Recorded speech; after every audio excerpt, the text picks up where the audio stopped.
आत्मा का जो संदर्भ था, मैत्रेयी और कात्यायनी का जो प्रकरण कल हम देख रहे थे। यहाँ पर हमारी उपनिषद में मैत्रेयी और गार्गी शब्द लिखा हुआ था। गार्गी भिन्न है, ये मिसप्रिंट हो गया है। मैत्रेयी और कात्यायनी ये शब्द हैं, इसलिए यहाँ पर जो गार्गी पद लिखा हुआ है उसे काट दीजिए। पढ़ने पढ़ाने से यही एक अच्छी सी बात होती है। कहाँ पर प्रिंटिंग प्रेस के दोष हैं, कहाँ पर व्याख्याकार से अनवधानता हो गई लिखने में, वो सभी चीजें हमारी आंखों के समक्ष आ जाती हैं और हम उसका यथासंभव सुधार कर पाते हैं।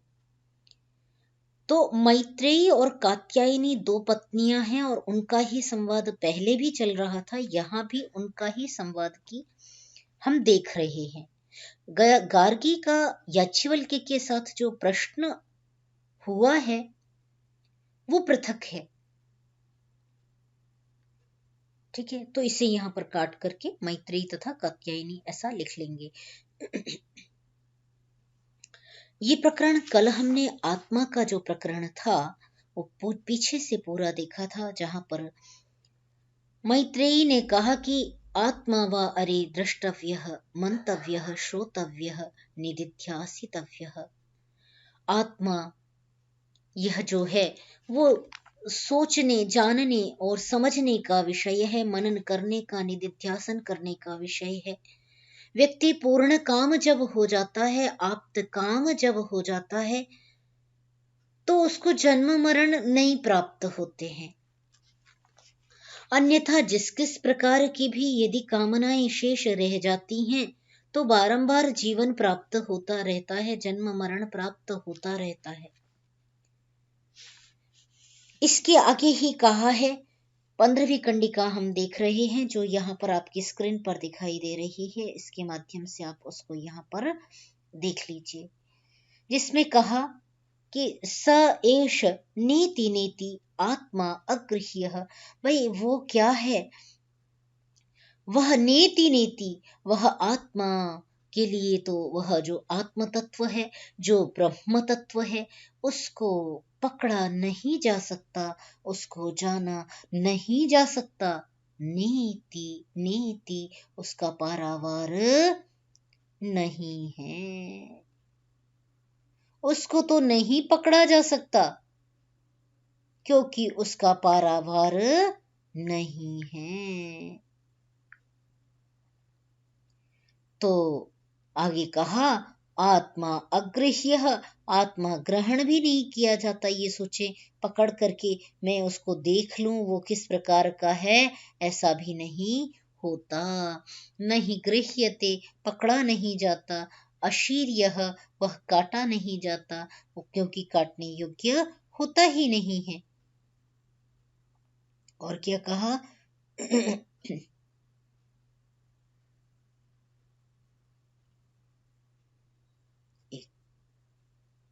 हाँ।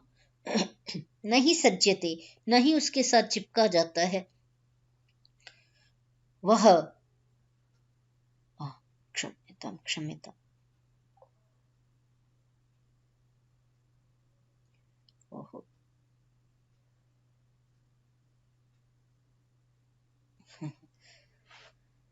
हाँ, असितः, वह अ, वह वह आसक्ति से रहित है ना, वो किसी से भी सख्त नहीं होता। तो वो चाहे कृष्ण हो, श्वेत हो, सबसे दूर हो जाता है, पृथक होता है। वह असित होता है, न व्यथते न रिष्यति, वो दुखी नहीं होता कभी भी, क्षय नहीं होता, हिंसा नहीं करता। विज्ञातारम, उस वही एकमात्र जानने योग्य है। अरे केन विजानीयात, वह किसके द्वारा जाना जाए, है ना। इति उक्तानुशासनासी, उसके विषय में ही ये विस्तृत चर्चा यहाँ पर की गई है। हे मैत्रेयी, तावत अरे खलु अमृतम,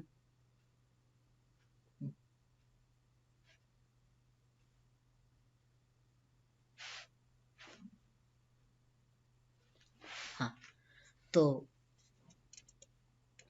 क्या कहा कि यह जो आत्मा है वह वह अजर अमर है, अमृत है। एतत् तावत् अरे अमृतम न मैत्री, एतावत् अरे खलु अमृतत्वम। इस ब्रह्मांड में अमृतत्व तत्व पद कोई है तो वह आत्म तत्व है, वही ब्रह्म तत्व है। आत्म तत्व और ब्रह्म तत्व की एकाकारता हो जाना ही, तन्मयता हो जाना ही, यही अमृत पद है, अमृतत्व है। इति ह उक्त्वा, इस प्रकार मैत्रेयी को आत्मा का सार बता करके याज्ञवल्क्य चुप हो गए।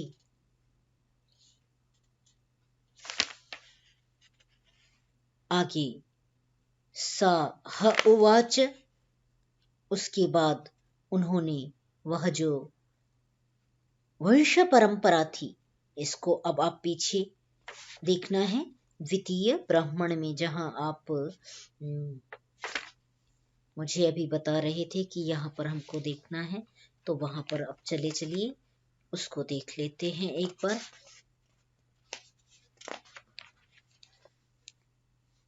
पृष्ठ संख्या 774।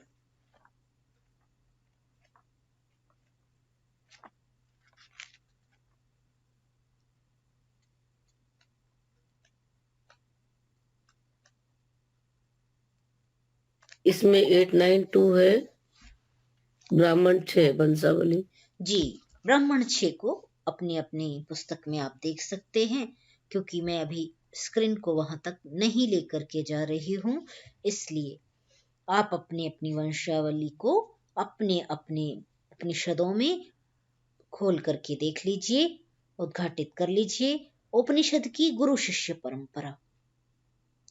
कहा यह जो उपनिषद का रहस्य है आत्म विषयक और ब्रह्म विषयक, इस रहस्य को सभी लोग नहीं जानते। यह रहस्य बहुत गंभीर है, गूढ़ है। इसको सबसे पहले गुरु ब्रह्मा ने जाना है। गुरु ब्रह्मा ने इसी ज्ञान को आगे जिस प्रकार दिया, उस परंपरा का यहाँ पर कथन किया जा रहा है। तो उस परंपरा का यहाँ पर आरंभ कर दिया।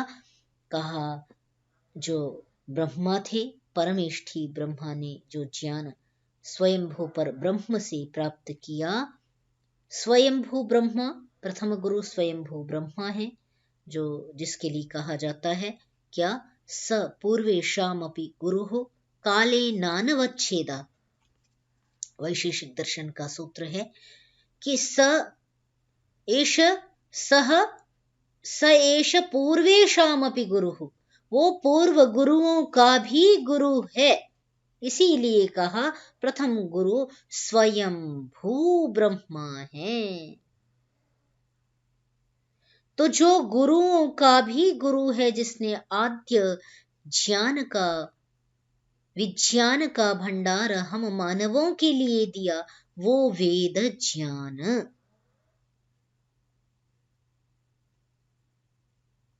जिसने दिया वह स्वयंभू ब्रह्मा, उसने परमेष्ठी ब्रह्मा को ज्ञान दिया। फिर जो क्रम चलता गया उसकी चर्चा करते हुए कहते हैं,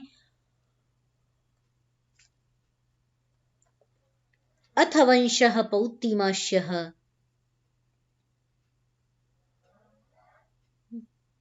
ठीक है, हाँ, गौपवनात्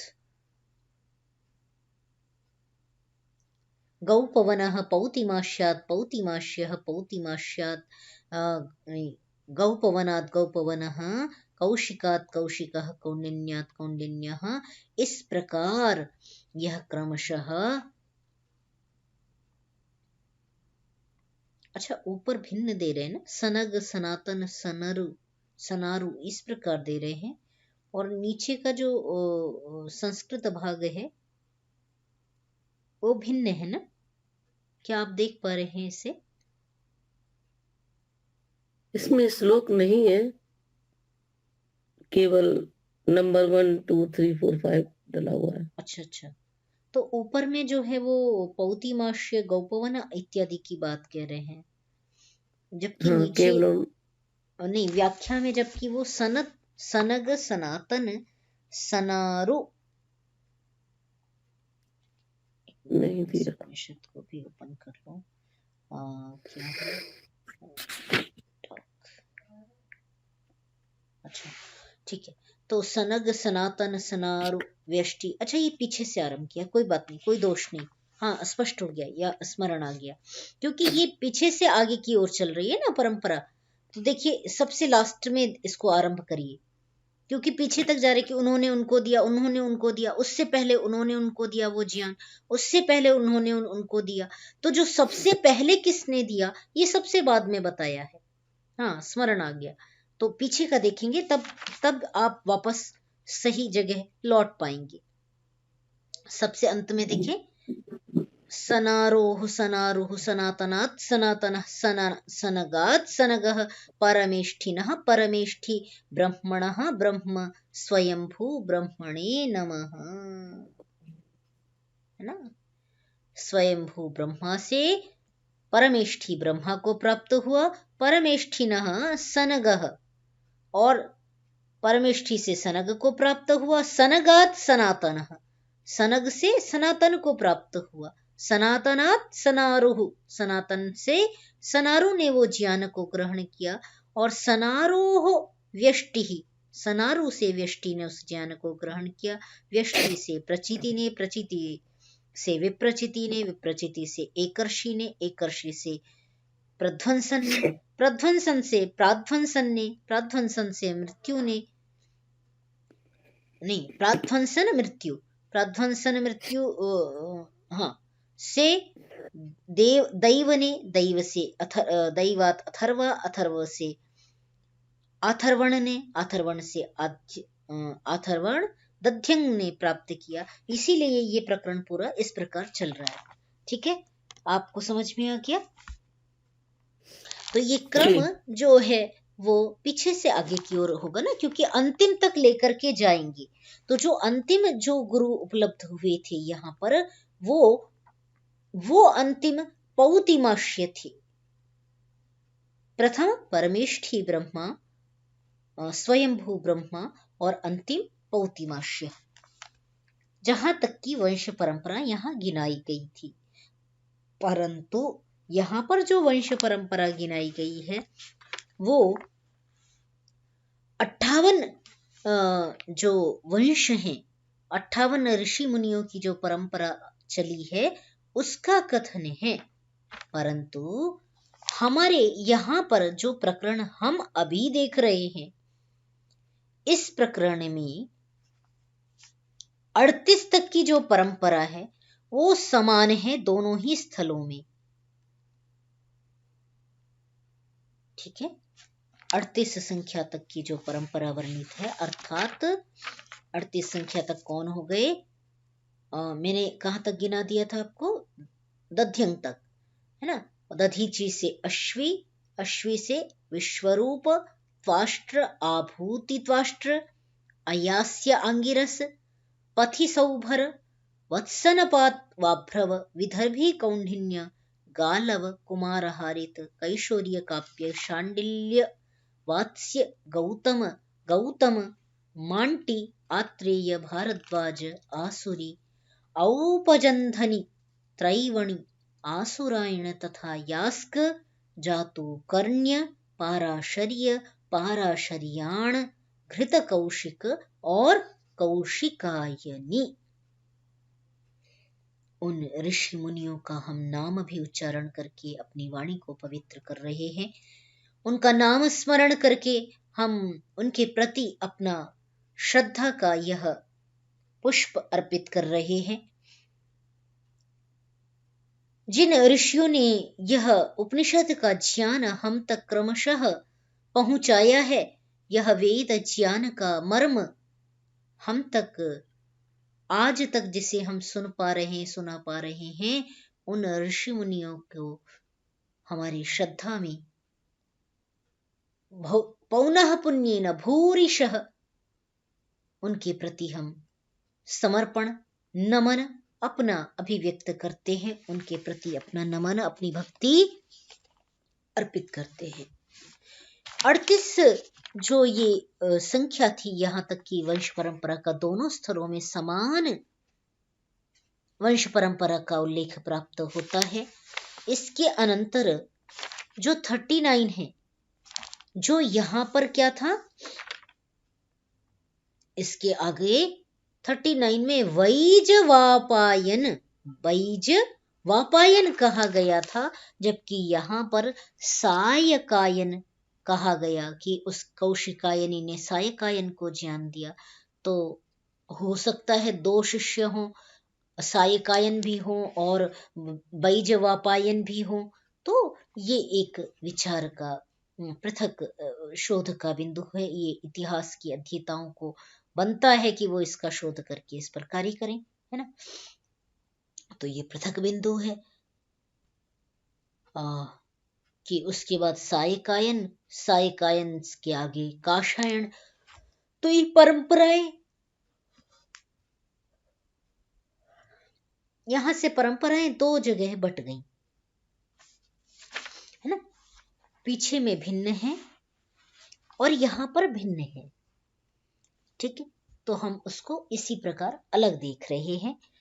सायकायन से नहीं, काशायन, सौकरायण, माध्यन्दिनायन, जाबालायन, उद्दालकायन, गार्ग्यायन, पाराशर्याण, सैतव, गौतम, गार्ग्य, आग्निवेश्य, इतनों में भेद आ रहा है।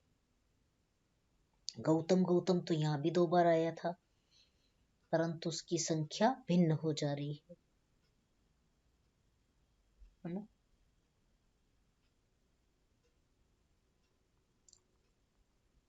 ये नाम इसमें नहीं है जी, वहां 25-26 में था, यहाँ पर ये 21 तक तो है, घृत कोश कहा तक 21 के ऊपर 38 तक दोनों जगह समान थे। उसके बाद 40 से फिर समान है, बीच में नहीं सॉरी, 38 तक समान थे, 39 से लेकर के 51 तक भिन्न हो गए, 39 से 51 तक भिन्न हो गए। 51 के बाद पुनः वैसा ही उपलब्ध है जैसा पूर्व स्थल में आया हुआ था। स्पष्ट हो सकी मेरी बात?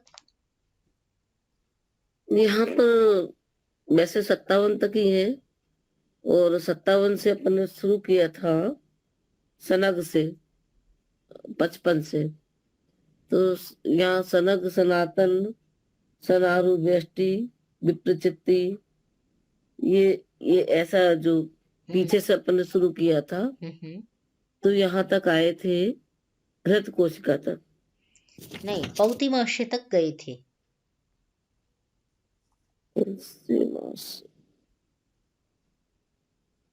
पौतिमाश्य, हाँ अच्छा, पौतिमाश्य वो प्रथम दिया है यहाँ पर। हाँ, प्रथम, क्योंकि वो सबसे अंतिम हुआ ना भाई। हम ऊपर जा रहे हैं, बात को समझे कि भाई मेरे से पहले कौन हुआ, मेरे पिता हुआ, पिता से पहले कौन हुआ, दादा हुआ, दादा से पहले कौन हुआ, वो हुआ, उससे पहले कौन हुआ, परदादा हुआ, परदादा से भी प्रपरदादा हुआ।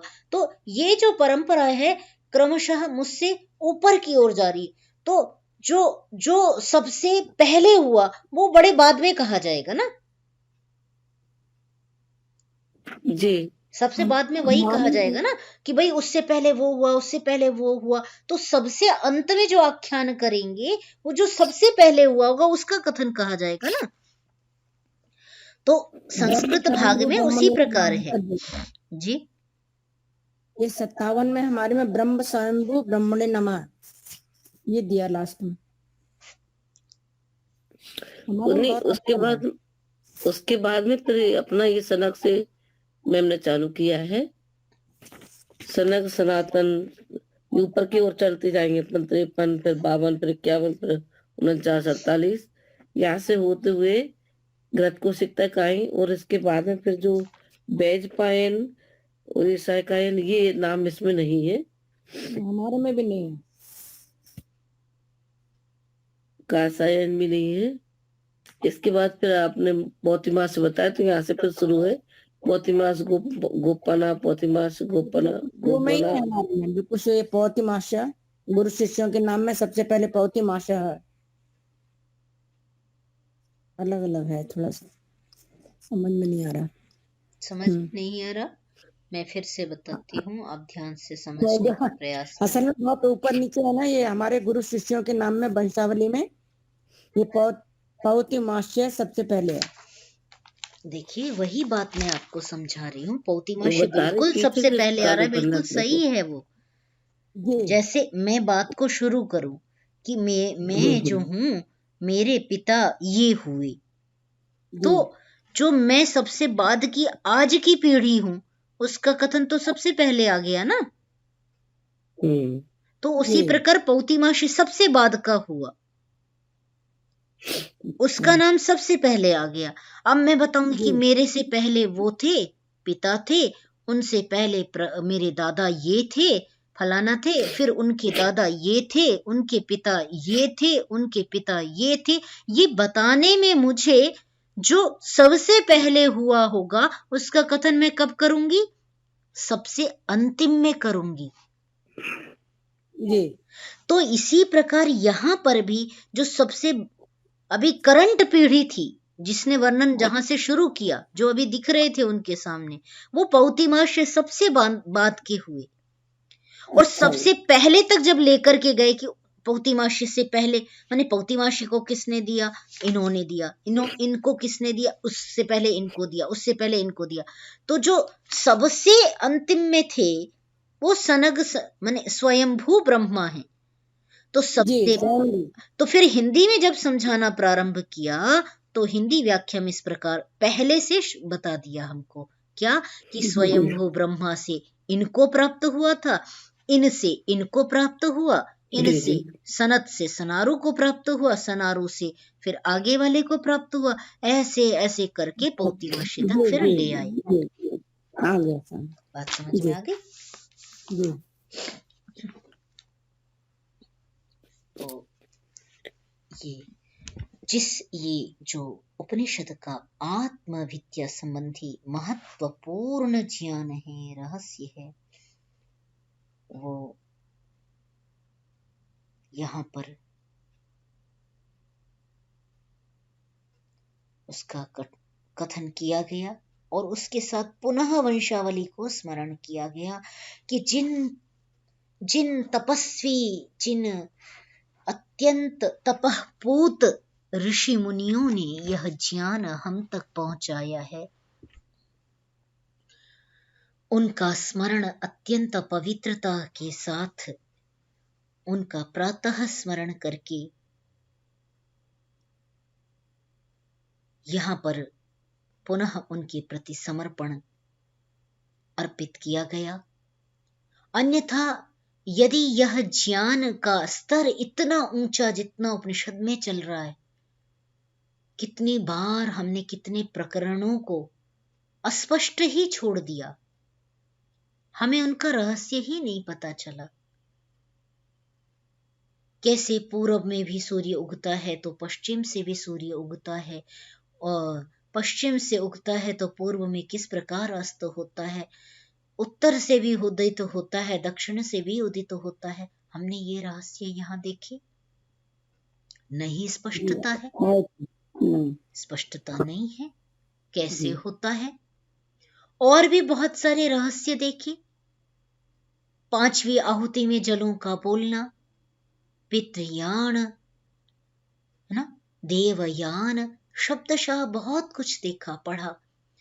स्पष्टता कितनी उसमें, चूंकि वो ऐसी वस्तु नहीं है जिसे आंखों से साक्षात्कार कर सके, केवल अनुभव की वस्तुएं हैं, तो बहुत सारे स्थल हमने अस्पष्ट भी छोड़े हैं, ऐसे स्थल जो ऋषियों ने हमारे सामने रख दिए।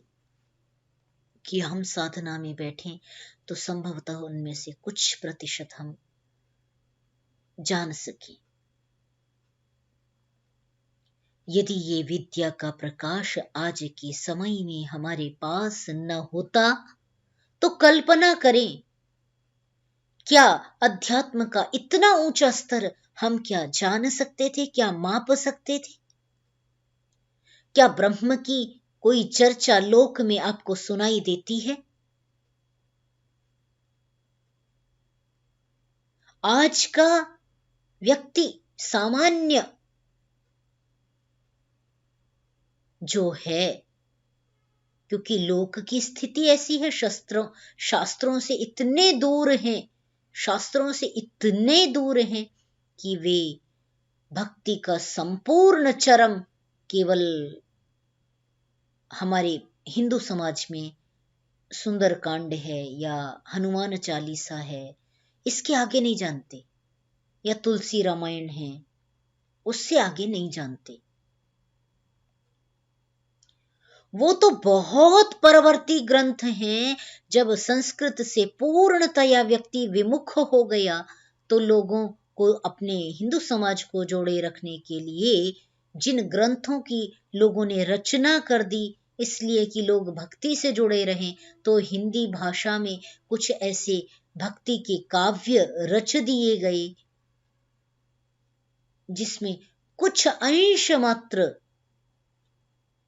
कुछ 1% भी नहीं कह सकते, उससे भी 0.00% का जहां पर भक्ति का उपदेश है, भक्ति की चर्चा है।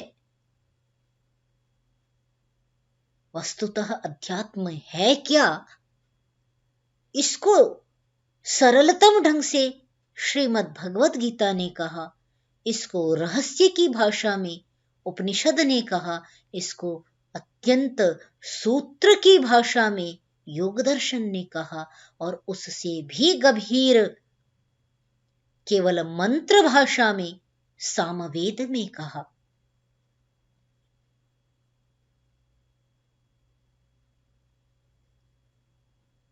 क्या हमारा इतना चिंतन है कि हम इस जो ब्रह्म विद्या का जो चिंतन है, उस ब्रह्म विद्या विषयक चिंतन को यथावत जाने और स्वीकार करें? ब्रह्म क्या है, आत्मा क्या है, हम इस संसार में क्यों आए, क्या आने का लक्ष्य है, यहां से जाने के पश्चात हमने यहां से क्या लेकर के जाना है, इन सब का आख्यान इन उपनिषदों में है। और जिन ऋषियों ने इस परंपरा को सुरक्षित करके हम तक पहुंचाया, उनके प्रति इसीलिए द्विधा ये कृतज्ञता रूपी समर्पण। प्रत्येक अध्येता जो इस शास्त्र का अध्येता है, वो उनके प्रति समर्पण अभिव्यक्त कर सके, इसलिए 2 बार शास्त्र में उस वंशावली का स्मरण किया गया है। ठीक है, क्या इसके आगे अब हम बढ़ सकते हैं? जी महोदय जी। यहाँ तक का आप सभी को स्पष्ट है, हो गया? कहीं कोई संदेह, अस्पष्टता हो तो आप कह सकते हैं, क्योंकि अब ये प्रकरण आत्मा का पूर्ण हुआ यहाँ तक शास्त्र में। और इसके आगे अब एक ये वचन बहुत उत्तम वेद का ये मंत्र भी है, यजुर्वेद का मंत्र है, और जो कई लोगों को ये मंत्र स्मरण भी होगा, आप सबको भी स्मरण है। उसके साथ संपूर्णता से आत्म तत्व ब्रह्म तत्व को कहने के बाद पूर्णता, जो मैंने पहला शब्द आज की कक्षा में आरंभ करने के साथ ही कहा, पूर्ण काम, आप्त काम, उन शब्दों का रहस्य है उन शब्दों का मर्म है। वो शब्द ही इस मंत्र में, इस मंत्रों का सार है जिसे कहा जा रहा है। आइए आगे बढ़ते हैं और इसको भी देखते हैं। यजुर्वेद का यह जो मंत्र है, ओम पूर्णमदः, पुनः ओम तक लौट आए, क्योंकि आत्म तत्व को वर्णन करने के बाद या ब्रह्म तत्व को कहने के बाद अब कहते हैं ओम, यह जो परमात्मा का नाम है, पूर्णमदः पूर्णमिदं पूर्णात् पूर्णमुदच्यते, पूर्णस्य पूर्णम् आदाय पूर्णमेवावशिष्यते। ओम खम ब्रह्म। उपनिषद बार बार पथ प्रदर्शित कर रही है। हम सांसारिक भेद भाव में, सांसारिक जो विविध रूप हमने बना दिए, हम वहां फंस कर रह जाते हैं। बड़े उत्तम शब्दों में कह रहे हैं ओम पूर्णमदः। ओम यह जो पद है वो परम पिता परमात्मा का मुख्य नाम है, निज नाम है। उस ओम को जपो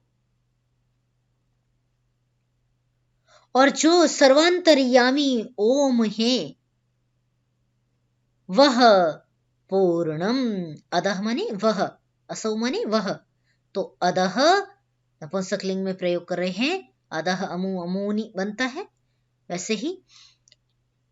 तो वह ओम शक्ति जो है, जो इस ब्रह्मांड में, इस पिंड में व्याप्त हो रही है, वह पूर्णम, वह पूर्ण है। इदम पूर्णम, यह जो कुछ दृश्यमान है इस लोक में अथवा परलोक में, सर्वत्र इदम पूर्णम, पूर्ण से ही ये भी पूर्ण है, अर्थात पर ब्रह्म परमात्मा के पूर्णता से, अर्थात यह इस समस्त ब्रह्मांड में वह अत्यंत सूक्ष्मता के साथ व्याप्त हो रहा है। तो अदह पूर्णम इदम पूर्णम, दोनों ही बातें कह दी कि वह ब्रह्म पूर्ण है, इस संसार में व्याप्त जो है, इस जो दृश्यमान जितना भी जगत है, इदम शब्द से इसके लिए अभिव्यक्त कर रहे हैं कि यह जो दृश्यमान जगत है उसमें भी पूर्णता से वही व्याप्त हो रहा है।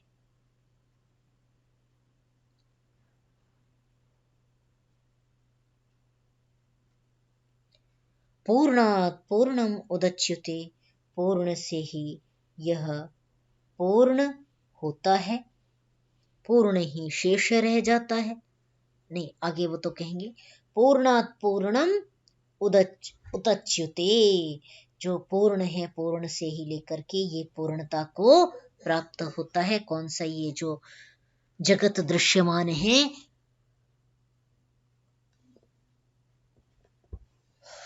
यह दृश्यमान जगत पूर्ण से ही पूर्ण हो रहा है और पूर्ण से ही पूर्णता को लेकर के, देखिए, पूर्णता से पूर्णता को लेकर के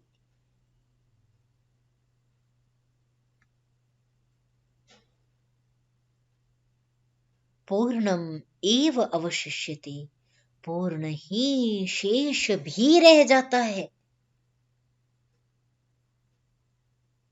पूर्ण समाप्त नहीं हुआ, उस समस्त ब्रह्मांड में व्याप्ति होने के बाद भी पूर्ण ही शेष रह गया। उसकी पूर्णता में थोड़ा भी कम नहीं हुआ। वह समस्त ब्रह्मांड में पूर्णता से व्याप्त होने वाला,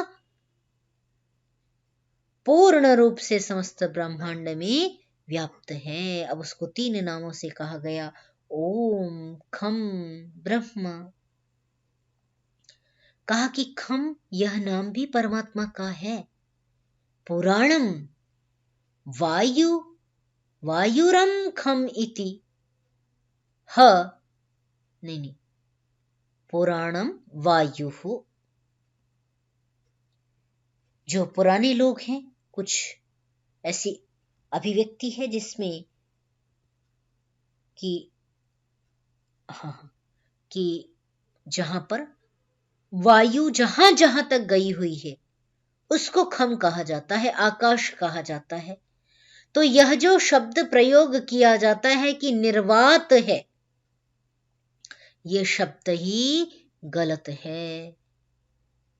ब्रह्मांड में कहीं भी निर्वात नहीं है। क्या बात मैंने कही? बड़ी बड़ी बात है। ब्रह्मांड में कहीं भी निर्वात नहीं है। जहां तक वात का, वायु का साक्षात बोध होता है, वहां तक तो हमारे वैज्ञानिक वायु मानते हैं। उसके आगे हमारे जो साइंटिस्ट हैं वो कह देते हैं कि आगे क्या है, निर्वात है। ऐसा नहीं है। ज्योतिष कहता है कि वहां भी वायु है, परंतु वायु का प्रकार भिन्न है। वो किस फॉर्म में है, किस रूप में है, क्या वो गैसीय रूप में है या वो किस रूप में है, ये तो शोध का विषय है। परंतु हाँ, ज्योतिष शास्त्र ने माना कि वहां पर प्रवाह नामक वायु विचरण कर रही है। कहने का तात्पर्य हुआ, ऋषि मुनियों का जो चिंतन है वो परस्पर मैच हो रहा है, परस्पर मिल रहा है, कहीं भी निर्वात नहीं है, सर्वत्र वात है ना। उसका स्वरूप भिन्न है, वो पहचानने की जरूरत है। तो वेद के जो अंग हैं उनमें एक एक का अलग अलग जब वर्णन किया जाता है तो एक एक पर फोकस किया जाता है।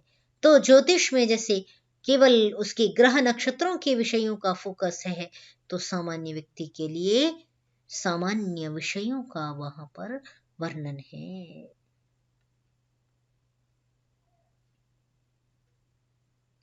ठीक है। तो इस प्रकार खम इतिह स्म, आगे क्या कहा कि वह जो खम भी उसका ही नाम है।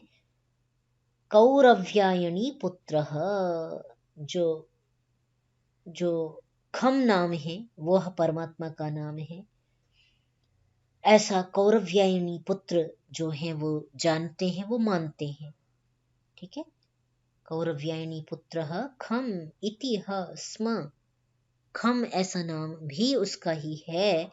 आह, कहा, उन्होंने ऐसी बात कही है कि यह भी नाम परमात्मा का है। ओम खम ब्रह्म, यह जो वचन किया गया इसमें खम पद को क्यों लेकर के आए, तो उसका कारण है कि समस्त ब्रह्मांड में जहां जहां तक वह पूर्णता से फैला हुआ है वहां वहां तक का अंश ग्रहण करने के लिए खम शब्द का प्रयोग किया गया। वेदोयम ब्राह्मणा विदुः अनेन वेदितव्यम्।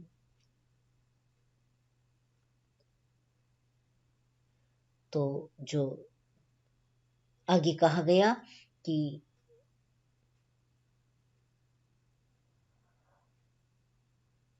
खम, हाँ, एक क्षण दीजिए। हाँ हाँ,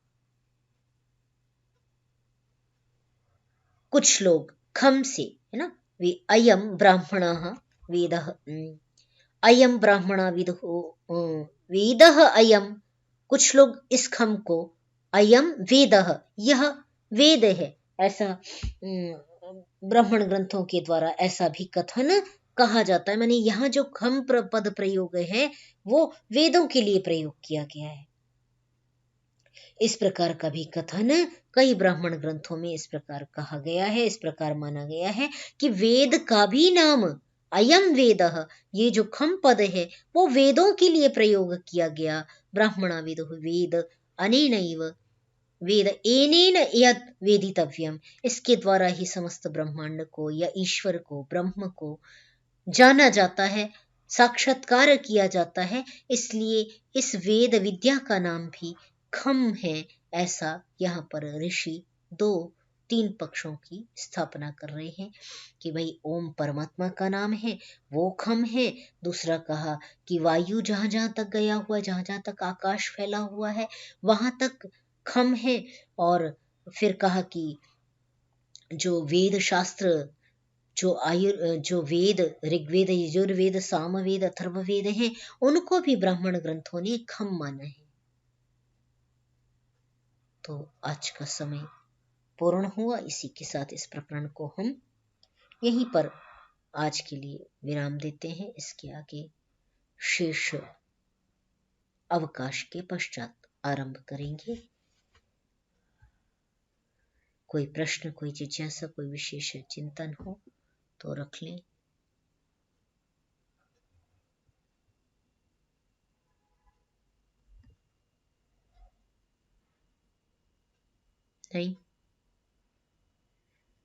नहीं है तो शांति पाठ की ओर बढ़े। इतने डूब गए हैं कि समझ मेरा कहाँ से शुरू करें, कहाँ अंत करें। ये बहुत ही गंभीर और मनन का विषय है जी। और इसको देखते हैं।